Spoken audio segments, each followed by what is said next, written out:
sometimes a good deed can create great change.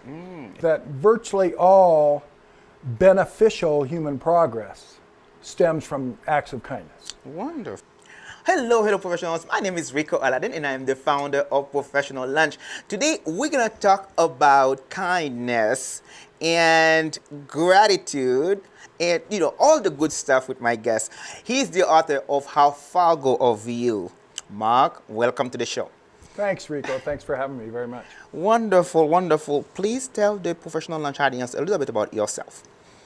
Well, I'm mainly known in the Fargo area as the author of How Fargo of You, which is a phrase I came up with after we moved here in 2005, and people kept doing things that I thought were above and beyond the call of kindness for us, out of the blue, and I was finding myself speechless on a regular basis because it seemed like thank you wasn't enough, or how nice of you.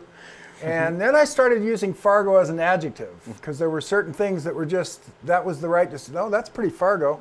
And I just realized the right way to thank people for this over-the-top kindness that we were experiencing so often was to say, oh, how Fargo of you. Wonderful. And so, so I ended up writing a book after we lived here for 5 years about all of these experiences. And now I'm glad to say that if you go around town, if you do something really nice for somebody, you might hear somebody say to you, Fargo of you. Fargo of you. Yeah. Yes. And I know you're going to allow me to use this because I'm going to borrow this line forever now. It's true. The whole community have been nice to me, since I've moved here. Yeah. And I have been able to accomplish a lot simply because I meet people who are people who are willing to support me and help me out. So that's something I'm going to use a lot. So are you currently retired or are you still working? No, I'm doing I've been doing a lot of editing of books for other people the last few years, and I'm also working on a book that grew out of How Fargo of You. Okay. Which is called Transformative Kindness. Ooh, nice. And it's about a particular kind of kindness which tends to transform things. And not all kindness is transformative, but sometimes a good deed can create great change. And so that's the book I've been working on now for just about 7 years. It's been a long time. It involves a lot of study of human history. But my conclusion from this 7 years of study is that virtually all beneficial human progress stems from acts of kindness. Wonderful. And so that's what that book's about. And that's been a lot of my last 7 years is working on that book. Wow. Wonderful. So, I know you're very popular in Fargo, but there might still be people who do not know about you or know about the book. Sure. So give them a little background. How did you come up with writing the book? Sure. How did you start the process? Deciding and say, okay, I'm gonna write a book about these stories that I've been experiencing. Yeah. Well, for instance, the first 2 weeks we had moved to Fargo.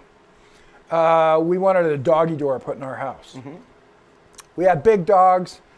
I didn't like spending a lot of time walking the dogs. We had the yard fenced in.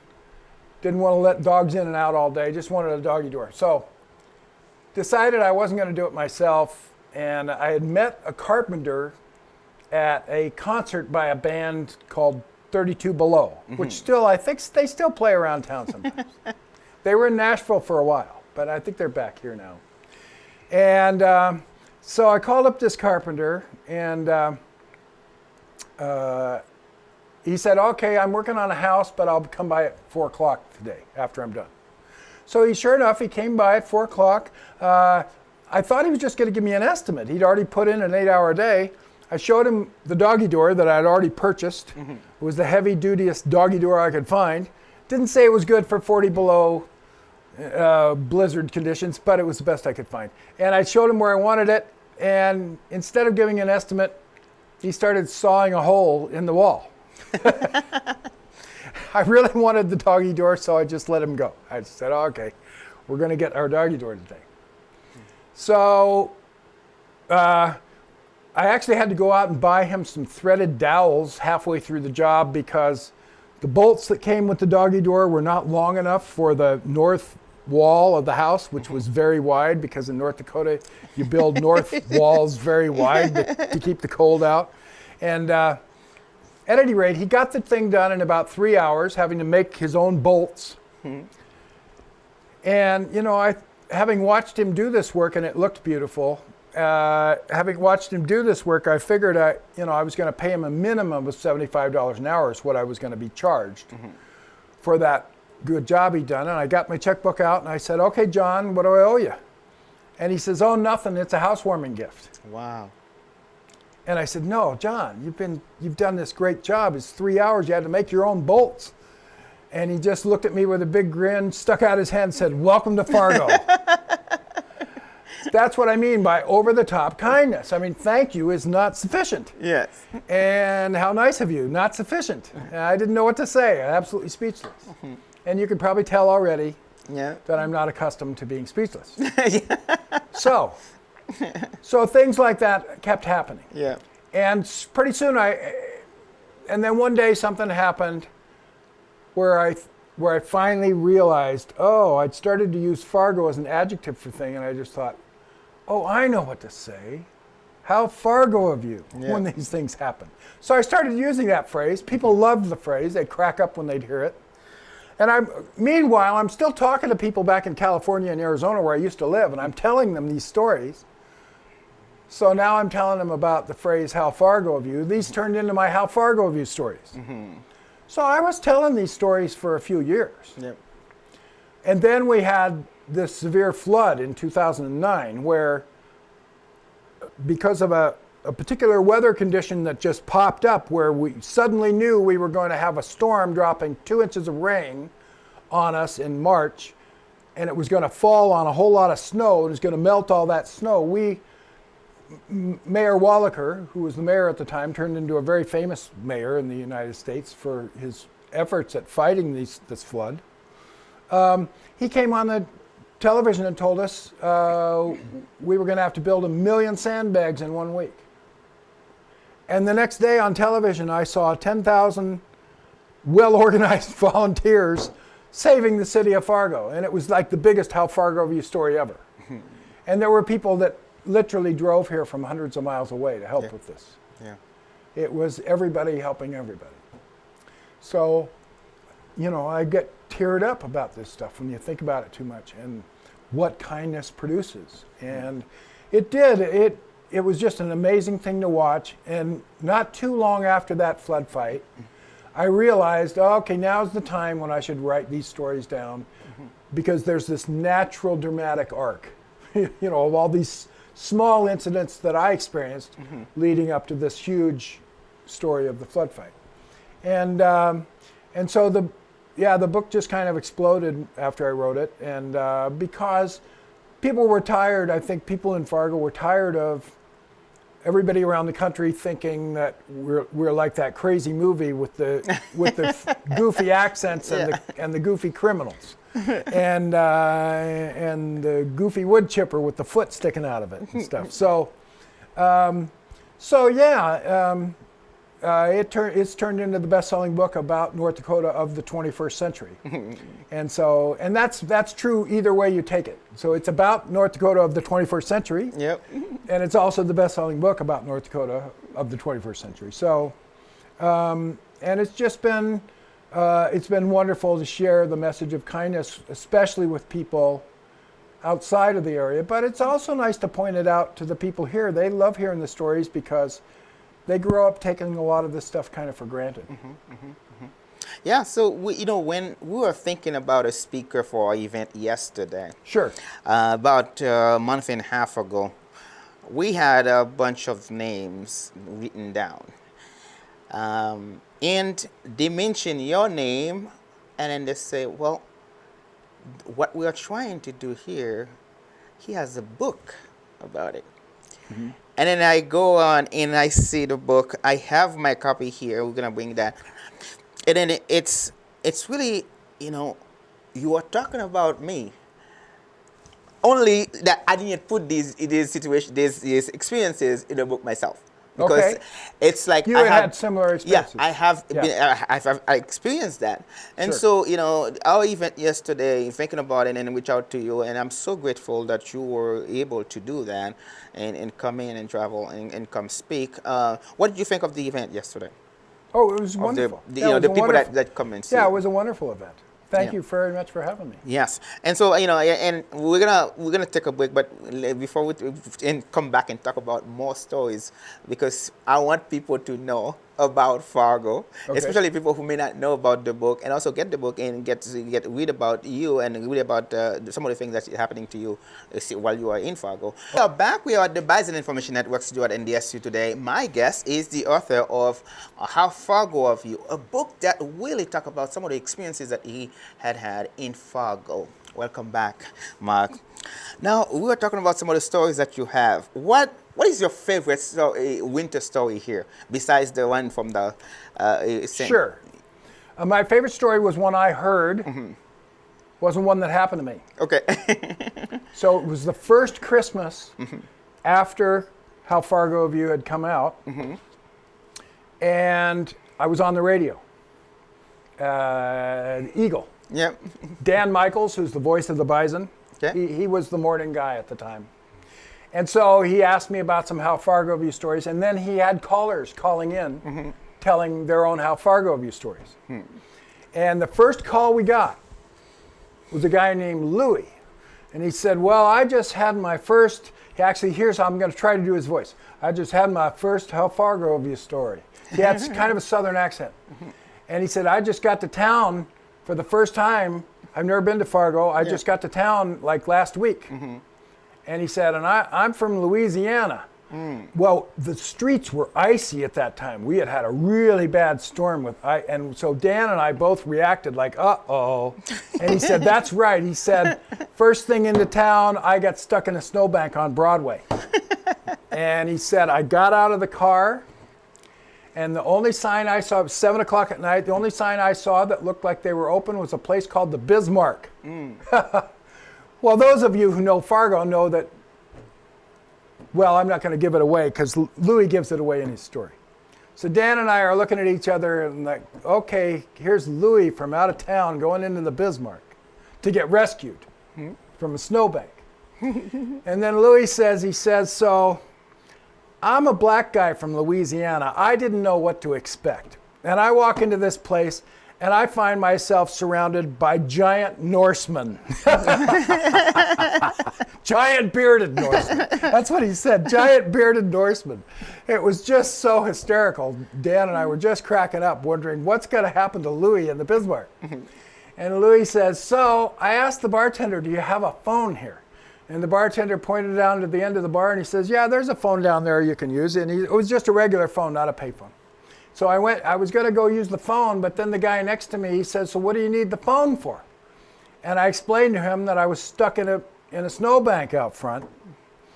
And as I'm telling him this, he reaches into his pocket and he pulls out his keys and he goes to hand them to me. And he says, well, you can use my truck to pull it out. It's got a strap in the back. And Louis says, well, where I come from, strangers don't hand their car keys to strangers.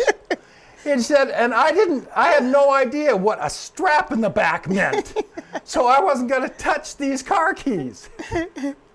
So of course, anybody who lives here for very long knows that a strap in the back is what you hook onto another car to pull it out of a snowbank. But at any rate, so Louis said, so I didn't know what to do. I was just frozen in my tracks. But then the guy next to him elbowed him and said, well, don't make him do that. Let's just go push him out of the snowbank. Wow. So then these two giant Santas, that's how he described them, these two giant Santas, now he's not describing them as giant Norsemen anymore. He's describing them as giant Santas. Came out and pushed me out of the snowbank in about 10 seconds because they're, they look like they should be playing for the Bison or something. And so that's my favorite How Fargo of You story, just because it's one thing for, an old white guy like me to come to town and get all this kindness and feel like, okay, I'm doing it. But to know that people like you, Rico, and this guy from Louisiana, that they can come into Fargo and in in the first few minutes experience a how Fargo view story, that makes me feel really wonderful. Yeah, and I can second that, because I asked that, your favorite winter story for a reason. I remember Okay. I was getting out of the driveway of my house, and then I have a really a small car. They just cleaned the snow. I thought I could just like go fast and go over. Oh no. And then the car just, when the two tires go, and then I just on a pile of snow. You're stuck on a pile of snow? Yeah. Okay. Guess what happened? When they're in front of the house, when they clean, the city clean, and then you have this big lump of snow. Big pile of snow. Yeah. And so I thought if I go fast, if I go fast, I could just, the car would just go through it. But it didn't. It stayed right on top of it. Okay. Guess who stopped? There are two older people, a couple. I'm assuming they were maybe married or something. They stopped the car. In their car, there was a shovel. They have shovels there. And then they get out. Sure, everybody's got to get out of snow kit. Guess what? They start helping me. Yeah, sure. And I'm looking at, I was speechless. I'm looking at, they are much older. Sure. I don't think they should be doing this kind of work. Did you tell them? Well, I like I said, I was speechless. I thank them. I tell them. So, I was like almost in tears, because for me, I would not, if they are my grandparents, I would say, no, this is not something you do, because your back is not what it used to be, so you should not be doing this. And they stopped and helped me get the car out. Yeah. And then that was, that. And how quickly did that happen after you got stuck? They were coming, and then they slowed down, because I was coming out. And then when they see I couldn't move. So immediately? Yes. Yeah. They stopped. So you waited that long to get help? I know. Exactly. So that's, I've had the same thing happen, got stuck. Yeah. And like within 3 seconds, somebody's yelling out, oh, you need a strap to pull out? And they're hauling me out. Yeah. So think about it. I don't talk about these often, but I always, when somebody say Fargo is a nice place to be, in every situation, I have many experiences that can back that up. Sure. And whether it's at a restaurant, in the book, you mentioned that the couple behind you pay for you in the book, right? Sure. I have that happen. Sure. The snow thing, well, I have it you happen. go up to pay for your lunch. And then someone paid for it, You found out that the people who left before you paid for your lunch. Exactly. So these are things that you get around, you go around in Fargo, and then you get to see. Sure. There was a lady called Wendy that she has a website, and she go around and ask people what kindness means to them. Okay. I should have told her that I'm interviewing you today, because that would have been something. Maybe she would have some questions or something like that. But tell the people, when somebody say kindness, how do you define kindness? Well, I've put a lot of thought into this because for the last 7 years I've been working on this book, Transformative Kindness, about what real kindness is. So I define love the way we use it as in common everyday language, which is it's a subjective feeling. Yeah. So I love McDonald's or I love my wife. Well, that's a very different thing, but the thing it has in common is I have a subjective feeling towards that. Yeah. It's not an action. It's a subjective feeling. That's what love is. Now, if you get into religious studies, there's different ways we look at love and define love, but that can get very confusing to the average person who just uses love to describe a subjective feeling. Now, then there's also a thing called niceness, being nice. That is a surface behavior. I'm behaving nicely towards you. That's what that is. I call this thing the arc of kindness. And you got niceness at this end, and you got love at this end, and in the middle is where kindness is, and it peaks because it's an action. It's action-oriented. Okay. You can't BS it because it's actually something you do that is a benefit to another person, and they recognize that it's a benefit to them. It's a physical action. It's an activity in life that improves someone else's life. And so that's what it is. And so it has a lot of magical qualities when you get into it. Yes. Because the simple fact is, and we have good science now on some of this, the simple fact is when you do something kind for someone, it increases your affinity towards that person, unless you're a sociopath, and then it won't. But if you aren't, if you're a normal person, if you do something kind for someone, it will improve your feeling towards that person, and it will improve their feeling towards you, and it will encourage you to do more kind acts, and it will encourage that person to maybe do something kind as well. So it has a lot of good repercussions to it. Now that doesn't matter. It doesn't matter. Maybe I was told by somebody else as part of my job that I need to do something kind for you. It doesn't change anything about it. It still has all those good effects. So kindness can multiply and exponentially and have profound effects, especially when people decide to do some kindness on a massive scale. And so that's how I define kindness. It's an action that actually has benefit to another person, and they recognize that it actually benefits them. It's got to have all that going on, or it doesn't qualify as kindness that has all the repercussions that it ought to have. Wonderful. So, you have lived in Fargo for how long? We moved here in 2005. Okay. And then when our kids graduated from NDSU recently, which was our ambition coming here, was for them to get a good education. Okay. They both went down to the cities, and we followed them. Okay. So we now live a couple hours away, Okay. but I frequently come back and visit all the time. I love, of course, visiting Fargo. Yeah, so no, I guess my question would be, can you think of ways maybe that Fargo has changed? Oh, sure. In ways that people express kindness towards one another. Sure. In fact, I don't think Fargo was always this way. And one of the reasons I wrote the book is I was hoping to make it last longer. But I talked to a lot of professors when I was first writing this book. I talked to a number of sociologists and other professors at NDSU.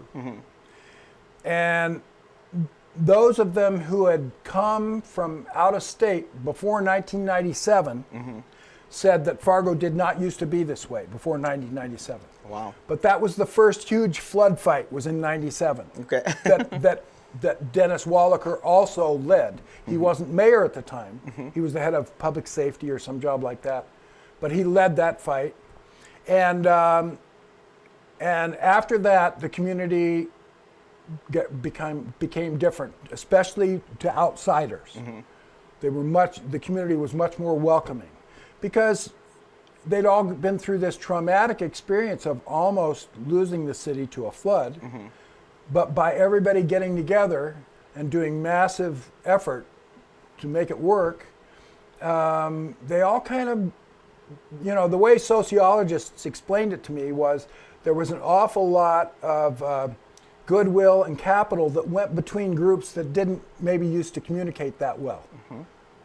But after that, they did. So they weren't as siphoned off in different, everybody mixed it up a lot more. So the executive was much more likely to talk to the janitor after that. Yeah.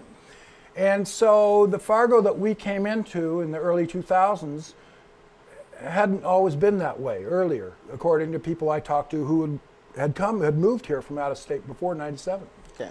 And so those experiences of everybody helping everybody to get through things had definitely made the community more of a community. Now, the thing that Mayor Wallaker did was he did so much great work and it's been followed up by Mayor Mahoney in making sure that we don't run into as bad a problem with floods in the future. We may not continue to have these experiences, where all the high school students rescue all the adults because, well, that's the thing that happens in these flood fights, and I wrote about it in the book, was that 2/3 of the work gets done by people who aren't 20 yet. They're just faster, they're better, they're more energetic, they get most of the work done. And so it's an experience where the youth save the older part of the community. They're all working together. All the old folks are there working too. But it's an incredibly communal experience of saving a community. And so not having experiences like that in the future, I hope that that this still lives on. This we're going to help everybody out kind of nature to this Fargo. kindness. Fargo did go through a trauma that was a very quiet trauma. And it went through it in 2012, 13, and 14, where the oil boom took place in the other part of the state. Yeah. A lot of the people who came to get work were the people from Oklahoma and Texas who were not able to get work in Oklahoma and Texas, usually in the oil fields, usually because they had drug problems.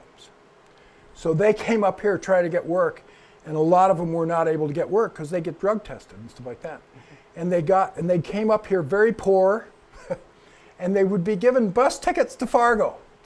There were 2 years in Fargo, which were a lot of people are not very aware of, where almost every church in town was full every night with homeless people, especially in the winters, who had tried to get work in the oil boom, had not passed muster, could not get employed, and who had been given bus tickets to Fargo.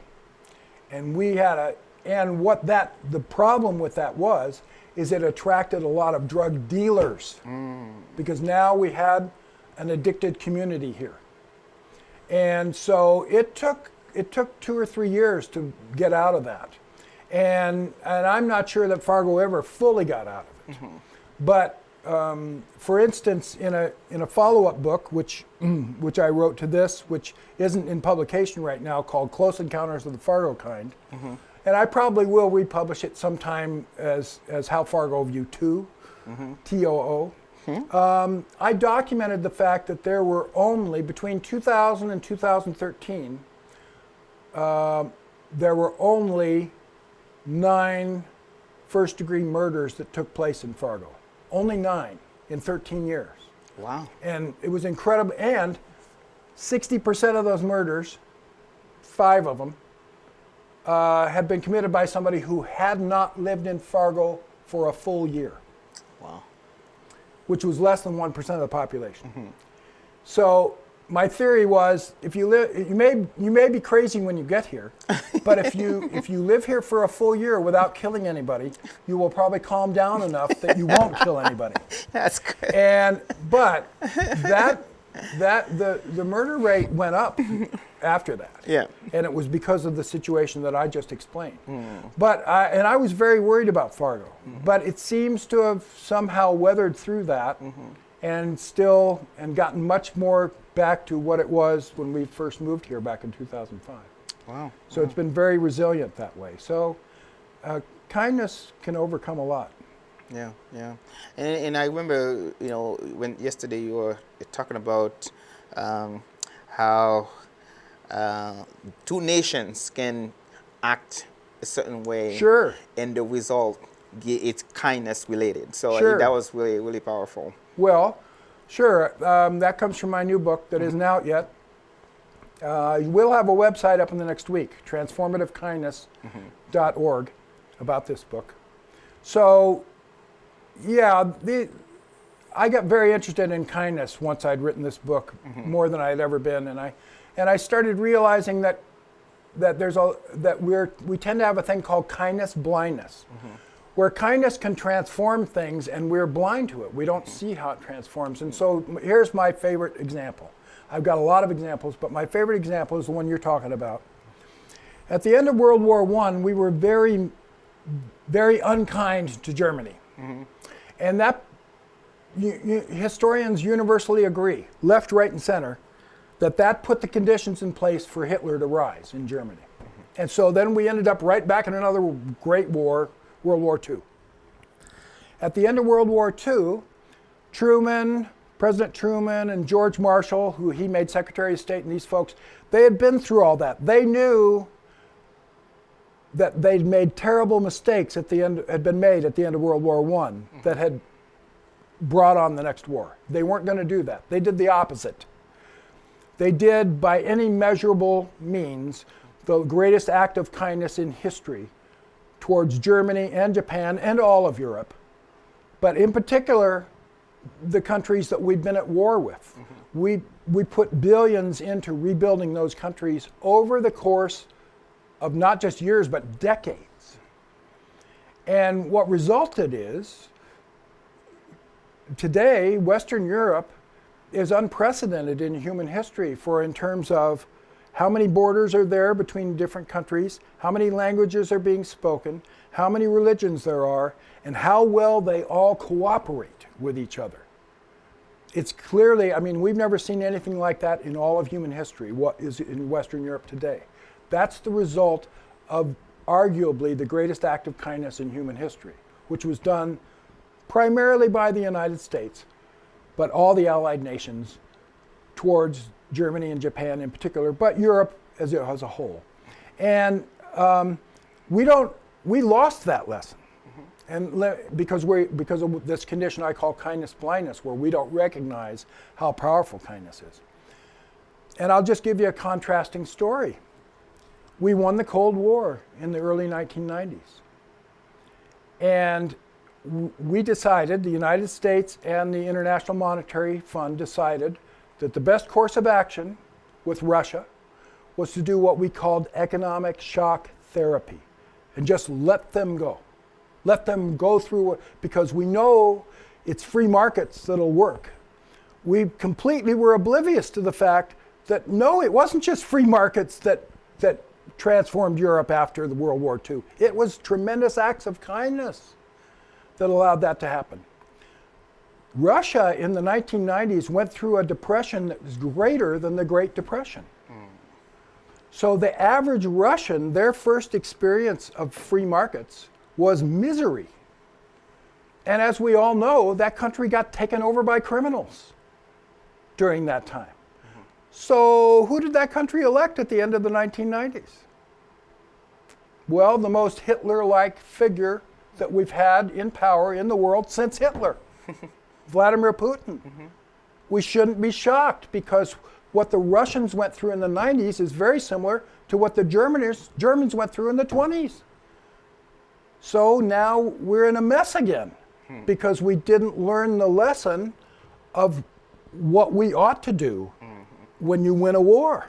Wow. And it wouldn't have taken anywhere near the resources that it took to rebuild Europe and Japan at the end of World War II. It wouldn't have taken anywhere near those resources to make that transition to a free market economy much, much kinder for the average Russian. Wow. But we didn't do it because we didn't recognize it was necessary. And so that's what my next book is about, the fact that kindness can be transformative. Yeah. And the one thing I'll say that I need to point out about Europe, people can get the idea that, well, Europe was terrible in the first half of the 20th century, but that was sort of an anomaly. No, it wasn't. Western Europe, for most of the last 2,000 years, was the most violent place on earth. Most days, it would have been the most violent place on earth. So this transformation that took place at the end of World War II is truly amazing, and it shows what I learned from Fargo applies to the rest of the world, and we need to make the world be a lot more Fargo. Yeah. And I hope we do. I hope someday we're able to do that. Wonderful. This show is about helping young professionals find a career path. It's talking to people who are doing wonderful things out there, and then come and share so that they can learn a thing or two from their experiences. So talk about how young professionals who are starting out their careers can use kindness to build relationships to launch their careers. If you ask people, oh, how can I help with that? What can I do for you? Just make a habit of it. Seriously, you will stand out. Yeah. And especially when you're around people that are doing something you want to be doing, or people you admire. Yeah, I'd like to get in on that. Well, the way to get in on it is help. Ask people, what do they need? What can you do for them? Yes. Tell them, I'd really like to help with this. I like what you're doing. Yes. That's the way to do it. Wonderful. Yeah. I can't give any better advice. That's really good. The book is How Fargo of You, and you have a couple of editions after that coming up, yes? I am actually going to put out, I'm going to put out a 7th edition sometime in the next few months.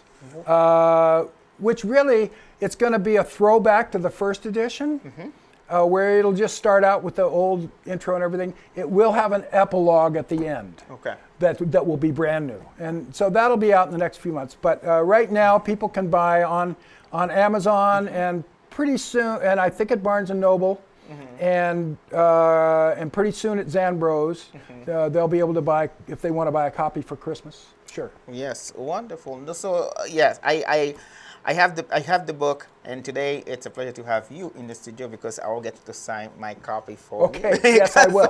I'll be glad to. Yes, and get your copy because even if you are not from Fargo, you're gonna hear some stories that makes you wanna be kind to other people. So you can get a copy also just to learn how to be a little more kinder to other people. This is the part that I tell you. It's up to you to make today a great day. Have a great day. Marc, thank you for being on the show today. Thank you so much. No problem.